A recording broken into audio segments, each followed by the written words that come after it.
Bonjour chers amis, j'ai la chance de vous retrouver pour l'émission 100% Quintet, une émission 100% Quintet dédiée au grand handicap de ce mercredi à Chantilly, sur le parcours désormais bien connu des 1300 mètres de la fibrée cantilienne. On a fait le plein, on sera 16 au départ avec des 3 ans et plus sur les rangs. On va désormais donc passer au tableau des partants. Le partant qui commence par l'As Clever Candy, qui est une jument qui reste sur un succès à ce niveau, mais qui n'a plus été revue depuis juin dernier et qui peut nécessairement et légitimement avoir besoin de courir. Voilà pourquoi je ferai l'impasse sur ses chances. Le The Hotspot, un concurrent qui n'a pas très bien couru dernièrement à Bordeaux, mais je me garderai de le condamner nativement, d'autant que c'est un vrai lion sur la fibrée, un cheval très dur à l'effort qui peut pimenter les rapports des jeux combinés. Le 3 Azov, un concurrent qui a rapidement dévoilé du potentiel, s'imposant d'ailleurs d'entrée à l'âge de 2 ans, qui a ensuite été plutôt régulier dans l'effort. Il aborde cette arrière-saison avec beaucoup de fraîcheur et vient de renouer avec le succès.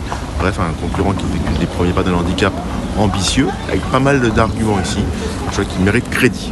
Le 4 Toik, concurrent qui a rejoint les box d'écurie Sauer l'an passé, qui s'est rapidement bien adapté à son nouvel environnement, un concurrent en pleine forme, qui toutefois a désormais moins de marge sur l'échelle des valeurs que désormais la sienne, c'est assez potentiel selon. Le 5 Chalali, concurrent qui avait fait forte impression en début d'année sur ce même parcours, qui a ensuite relativement convaincu.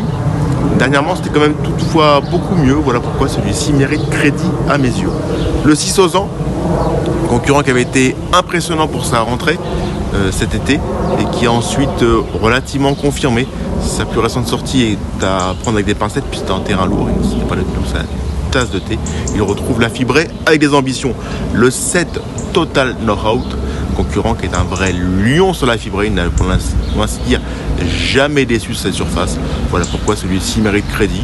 Concurrent qui fait une petite rentrée, cette course avec pas mal de fraîcheur, mais qui aura de légitimes ambitions, du moins son entourage germanique effectue un déplacement ambitieux avec lui. Le 8 Territory of War, à l'âge de 3 ans, un poulain qui doit faire ses preuves face à ses aînés, mais un poulain qui a du potentiel, qui a de la vitesse et qui a des arguments à défendre ici et qui sera probablement mieux sur cette surface qu'il n'a été dernièrement à Paris-Longchamp sur une piste particulièrement pénible. Le 9 Restive, concurrent qui aligne les bons résultats, concurrent qui avait enlevé cette même course l'an passé, un élément aussi à l'aise en ligne droite qu'avec tournant, et qui, lui, là aussi, s'annonce une nouvelle fois compétitif, même si son partenaire devra gérer un numéro dans les boîtes qui est en dehors et qui n'est pas nécessairement un avantage a priori. Le 10, Joséphine, une pouliche très dure à l'effort, qui avait vraiment fait sensation en début de carrière l'an passé, qui a relativement convaincu depuis. Une Joséphine qui, toutefois, est plus confirmée sur des distances plus réduites, avec lesquelles son entourage compose avec le programme qui se réduit au fil des jours en fin d'année. Et voilà pourquoi ce numéro 10, Joséphine, n'est pas une priorité, elle qu'on connaît quand même plus sur plus court et sur le gazon. Le 11, Lily Rose, là on se gardera de la condamner activement sur sa plus récente sortie. Elle a déjà bien fait sur la fibrée, représente une possibilité amusante pour une place dans le quintet, elle qui a priori n'a pas beaucoup de marge en la valeur qu'est la sienne. Le 12, Showman, en pleine forme, mais qui doit franchir un palier. Bien souvent, la forme prime la classe en fin d'année, on a beaucoup coutume de le dire. Pourquoi pas? Mais avant le coup, c'est quand même pas la même tâche qui l'attend que ces derniers temps. Il doit franchir un net palier pour la circonstance. Le 13, Trobrez, concurrent qui serait maladroit condamnativement sur sa plus récente sortie. Ce jour-là, il ne s'est pas adapté à la piste très souple du jour. Cette fois-ci, il va découvrir la fibrée. Enfin, du moins, il va retrouver la fibrée, une surface sur laquelle il n'a pas de titre. Il avait couru une seule fois, mais c'était une course de reprise de contact. Donc, on ne peut pas tirer d'enseignement sur son attitude à la fibrée. Le cheval est confirmé à ce niveau et a tiré un bon numéro dans les boîtes de départ. Voilà pourquoi celui-ci mérite crédit à mes yeux. Le 14 Best 16, concurrent qui a montré de gros moyens en début de carrière, qui est relativement convaincu depuis. Dernièrement, ce n'était pas si mal à Chantilly sur ce même parcours. Voilà pourquoi celui-ci peut pimenter les rapports du quintet. Le 15, Sassy Rascal, une jument avec laquelle Eric Amadère insiste à ce niveau, puisque c'est une jument qu'elle estime, une jument qui n'a pas été toujours très chanceuse ces derniers mois. son mentor germanique espère que cette fois-ci ça se passera mieux. L'excellent Borzad Mirzabayev devra toutefois composer avec le 15 dans les boîtes, ce qui n'a a priori rien d'avantageux. Enfin, on finit par le 16 Wassel qui vient d'effectuer une rentrée discrète. On espère des progrès de sa part dans son entourage, mais une jument qui a été programmée pour le meeting de Cagnes.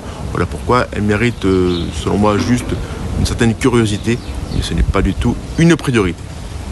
On a donc évoqué tous les partants du jour, les partants du quintet du jour plutôt. On va désormais passer à mon ticket quintet.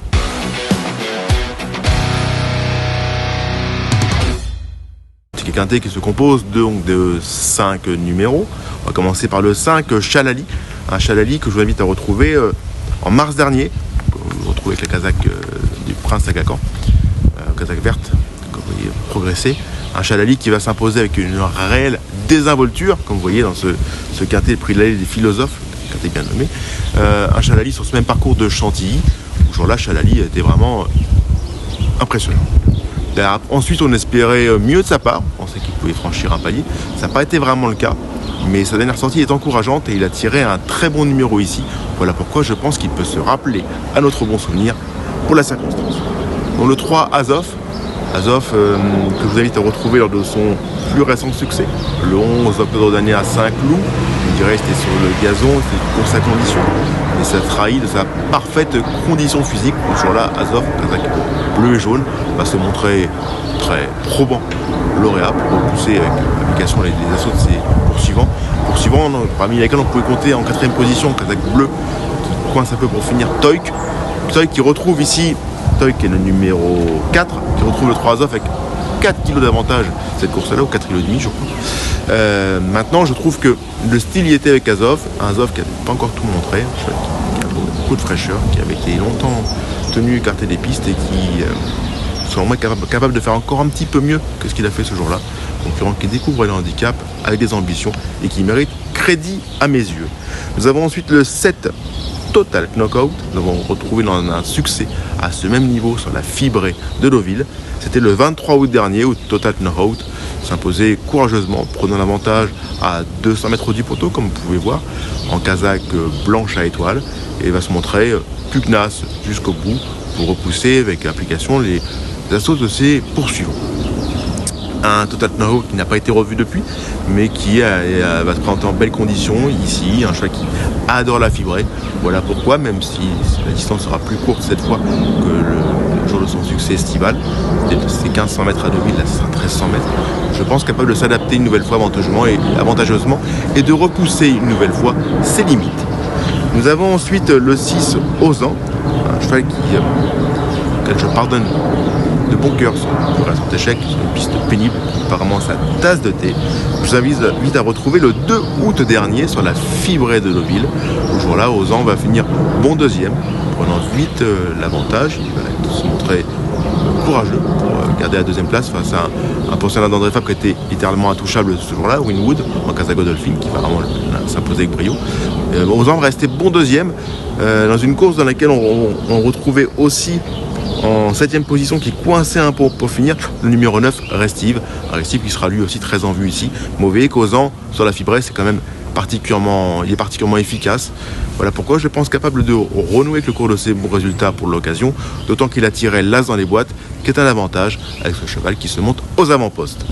Nous finissons enfin par le 13 Trobrez, qui avait très bien fait le 9 août dernier. Le sport était tout à fait différent. C'était 1600 mètres sur le gazon à Deauville, en ligne droite en plus.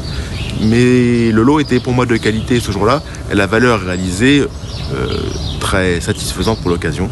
Où Trobrez en casaque marron, casaque Hegel, que vous voyez progresser au milieu de la piste, va se montrer très pugnace, conserver une bonne 4ème place, devançant notamment en 5ème position Aibari en casaque bleu, qui est un concurrent qu'on ne présente plus à ce niveau. Un Trobrez qui est ensuite relativement confirmé, dont la plus récente sortie est à prendre avec des pincettes, puisque le terrain est trop souple pour lui. Un cheval qui peut très bien s'adapter à la fibrée selon moi, au vu de ses aptitudes. Voilà pourquoi il mérite crédit à mes yeux.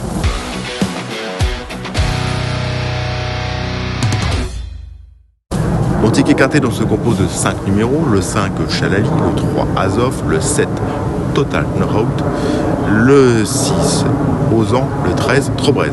5, 3, 7, 6 et 13. Chers amis, avant de se quitter, petite cerise sur le gâteau tout de même, on va pas s'abandonner comme ça. On va partir sur un cheval du jour un peu audacieux, voilà, pour enfoncer les portes ouvertes. On va tenter le 502 Drogo, un Drogo qui m'a bien plu dernièrement. Certes, il n'a fini que 10e sur cette même piste, mais ce jour-là, il a laissé une belle impression, étant pas très chanceux et finissant dans une belle action. Il a depuis sauté en engagement, peut-être nous craint dans son entourage le terrain qui était pénible ce jour-là, pour le garder frais sur une surface sur laquelle il a souvent bien fait, dans des valeurs d'ailleurs supérieures à celle qui est la sienne actuellement. Voilà pourquoi ce 502 Drogo est un pari séduisant à mes yeux ce mercredi à Chantilly. Chers amis, c'était un plaisir. Je vous dis à très bientôt dans cette émission addictive, qui est l'émission 100% Quintet.